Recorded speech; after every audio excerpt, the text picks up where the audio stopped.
Falso e corruzione, 13 persone arrestate la scorsa notte, tra questi anche l'imprenditore agrigentino Marco Campione, presidente di Girgenti Acque. Coinvolti funzionari dell'Agenzia delle Entrate di Agrigento e di Palermo, ma anche medici e imprenditori. Le indagini per i reati in contestazione con diversi indagati ai vari livelli di responsabilità non si sono concluse, essendo in corso ulteriori accertamenti per individuare eventuali altre responsabilità. Il nucleo di polizia tributaria della Guardia di Finanza di Agrigento, in esecuzione di un'ordinanza emessa dal GIP Francesco Provenzano su richiesta del procuratore della Repubblica Renato Di Natale, del procuratore aggiunto Ignazio Fonso e del sostituto procuratore Andrea Maggioni. I gravi, precisi e concordanti indizi di colpevolezza raccolti durante le indagini hanno determinato la Procura della Repubblica di Agrigento a richiedere l'adozione del provvedimento cautelare, sussistendo tutte le esigenze cautelari previste dal codice di rito. Il GIP, valutando positivamente quanto prospettato anche in esito alla corposa informativa di reato, ha accolto la richiesta disponendo le misure cautelari, per la cui esecuzione è stata delegata alla forza di polizia che ha eseguito le indagini disposte dall'ufficio del pubblico ministero, ovvero la Guardia di Finanza.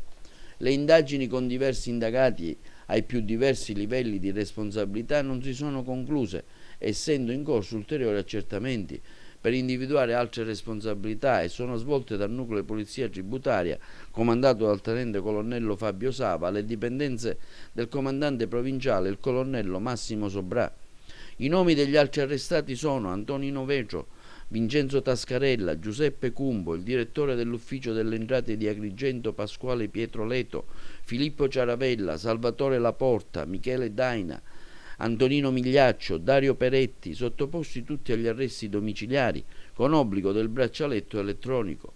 Francesco Leto e Piera Callea sono invece sottoposti all'obbligo di presentazione ai carabinieri di Agrigento. Infine Giovanni Crapanzano, sottoposto al divieto temporaneo di esercizio della professione medica per 8 mesi, e Santo Piruzzella, sottoposto al divieto temporaneo di esercizio della professione medica per 6 mesi.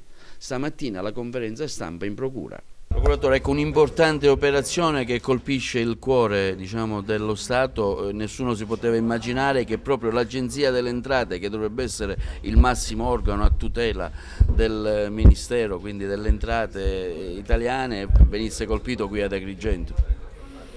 I fatti di corruzione purtroppo allignano in ogni territorio, in ogni zona di Italia.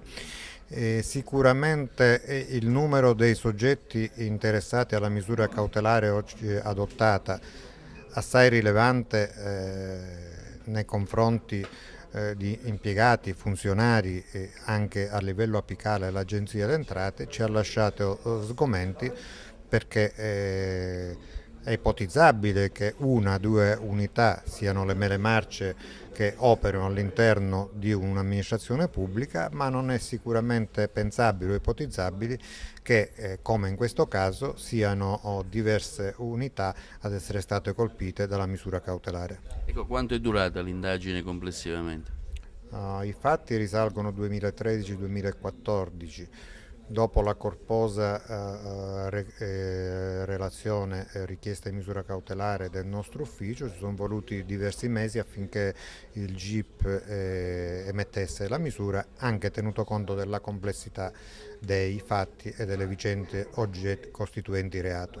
Un'indagine che avrà altri tronconi, insomma un albero che si ramifica, quindi c'è ancora da aspettarsi altre novità. Questi sono i fatti che sono stati sicuramente accertati e salvo impregiudicata la presunzione di innocenza dei soggetti indagati. Su questi fatti noi riteniamo di aver raggiunto prove certe e inconfutabili circa la responsabilità di queste persone. E però sicuramente l'indagine non è conclusa. Un'indagine importante, quella portata avanti dalla Guardia di Finanza, che ha interessato proprio il cuore amministrativo, l'Agenzia delle Entrate. Sì, è stata un'indagine lunga, complessa, è stato fondamentale l'apporto della Procura della Repubblica alla guida del dottor Di Natale, dell'aggiunto, dei sostituti, dei ragazzi, dei militari del nucleo PT. È stata un'indagine lunga, un'indagine per reati contro la pubblica amministrazione, che quindi ha richiesto un riscontro pressoché costante e quotidiano di tutte le risultanze investigative che poco per volta si affacciavano agli investigatori, venivano incontro agli investigatori.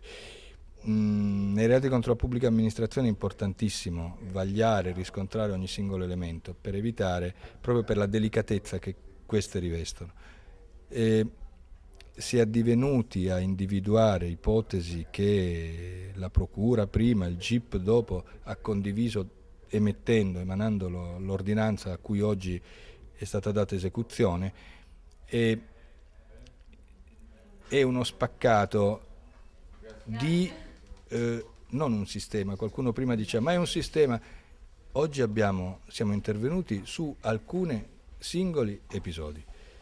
Da cittadino mi auguro che non ve ne siano altri, che il sistema non ci sia. Dal punto di vista investigativo oggi sono stati colpiti alcuni singoli episodi perpetrati da determinate persone.